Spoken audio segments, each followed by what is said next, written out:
जायज मांगों को जो है हर स्तर पर इस मीटिंग के लिए आप क्या निर्णय लिया था?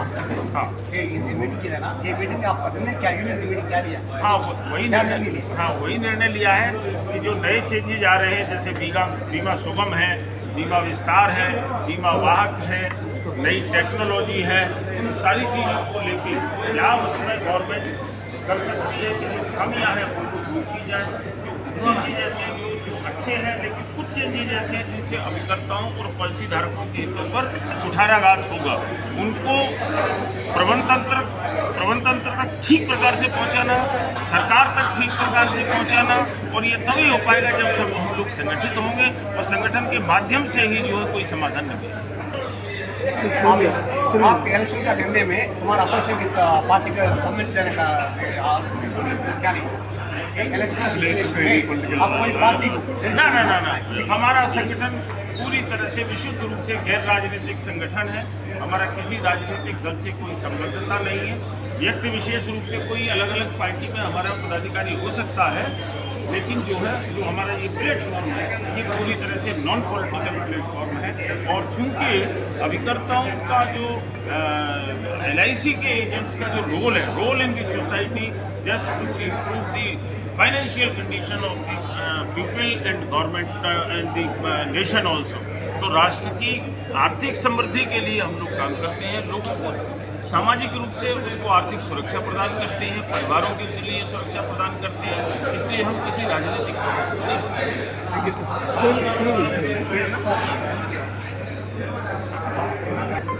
Chairman political liaisoning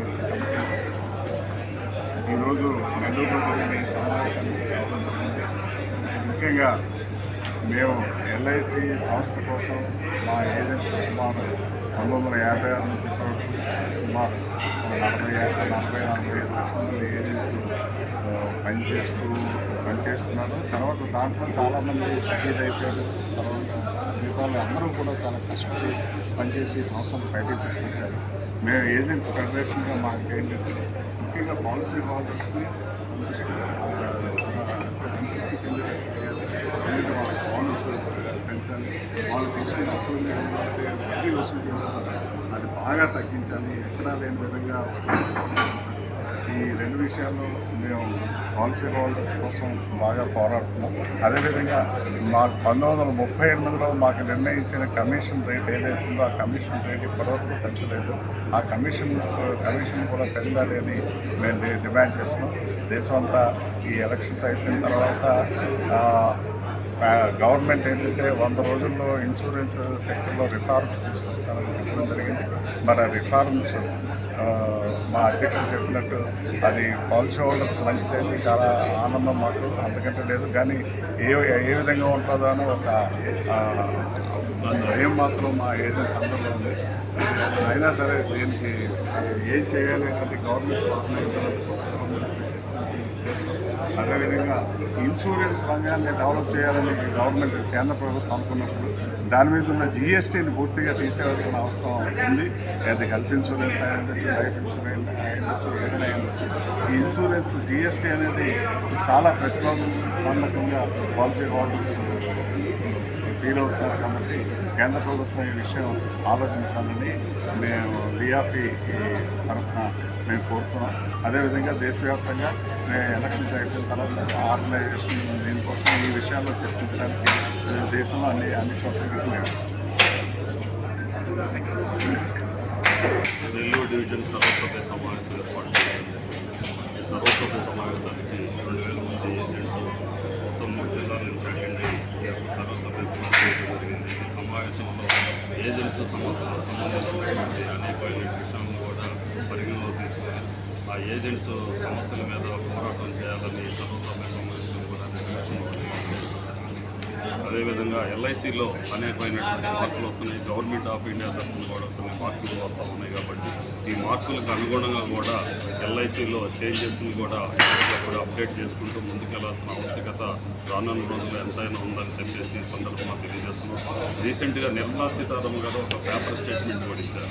LIC policies through LIC agents ద్వారా తీసుకుంటే ఆ యొక్క పాలసీ హోల్డర్స్ కానీ తర్వాత ఎల్ఐసి ఏజెంట్స్ కూడా అన్ఎంప్లాయ్మెంట్ ఏదైతే ఉన్నదో ఆ అన్ఎంప్లాయ్మెంట్ని సాల్వ్ చేసుకోవడానికి ఎల్ఐసి ఏజెన్సీస్ అనేది ఒక టూల్గా ఉపయోగపడుతుంది. కాబట్టి త్రూ ఎల్ఐసి ఏజెంట్స్ ద్వారా పాలసీ తీసుకోవాలని కూడా కేంద్ర ఆర్థిక మంత్రి ఇచ్చినటువంటి స్టేట్మెంట్ ప్రకారం కూడా ఎల్ఐసిని ఏజెంట్స్ని ఇంకా అభివృద్ధి చేయాలి. ఎల్ఐసి ఏజెంట్స్కి కావాల్సినటువంటి సెక్యూరిటీ బెనిఫిట్స్ కానీ గవర్నమెంట్ ఆఫ్ ఇండియా దగ్గర నుంచి రావాల్సినటువంటి ఏజెంట్స్ యొక్క సమస్యలు ఎప్పటికప్పుడు పరిష్కరించి ముందుకు తీసుకెళ్లే నేపథ్యంలో గవర్నమెంట్ కూడా ముందుకు రావాలని చెప్పేసి ఈ సందర్భంగా తెలియజేస్తూ ఇప్పుడే తెలియజేస్తూ జిఎస్టీ అనేది చాలా బర్డన్గా ఉంది.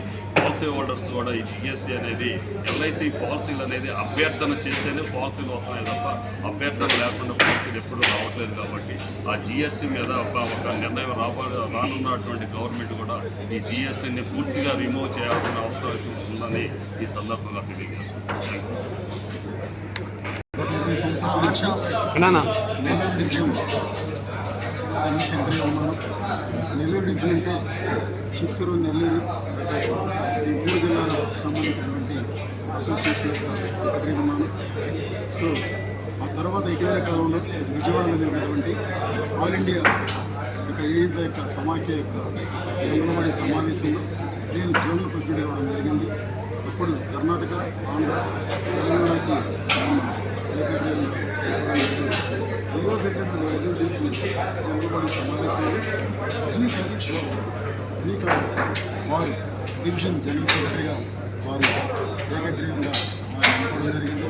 అదేవిధంగా ఇప్పటి వరకు ఉన్నటువంటి మనం Nellore division president PV Subbarao గారు చేరాలి.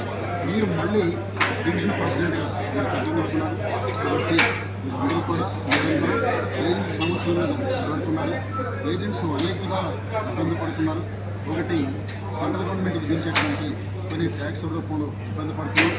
అదేవిధంగా స్టేట్ గవర్నమెంట్ ప్రొఫెషనల్ ట్యాక్స్ అనేటువంటి ఒక యాక్ట్ ద్వారా 1997 నుంచి ఇప్పటివరకు ఇబ్బంది పడుతున్నాం. గత 13 సంవత్సరాల నుంచి ప్రొఫెషనల్ ట్యాక్స్ కట్టాలని చెప్పి మమ్మల్ని ఒక కమర్షియల్ ట్యాక్స్ డిపార్ట్మెంట్ అధికారులు వేధిస్తున్నారు. 5,000 రూపాయలు, 2,000 రూపాయలు కమిషన్ వాడినటువంటి ఏజెంట్లను కూడా ఈరోజు మేమందరం కూడా ఏజెంట్లు జరుగుతున్నాం. అటు రాష్ట్ర ప్రభుత్వాలు, ఇటు కేంద్ర ప్రభుత్వాలు, ఇటు ఐఆర్డీఏ మమ్మల్ని బాగా ఇబ్బంది పెడుతున్నటువంటి సందర్భంలో మా యొక్క అసోసియేషన్ బలోపేతం చేసుకోవడానికి తద్వారా సమస్యలను పరిష్కరించుకోవడానికి ఈరోజు జరిగినటువంటి అంగన్వాడీ సమావేశంలో చాలా తీవ్రంగా చెప్పి మీ అందరికీ మాకు థ్యాంక్ యూ.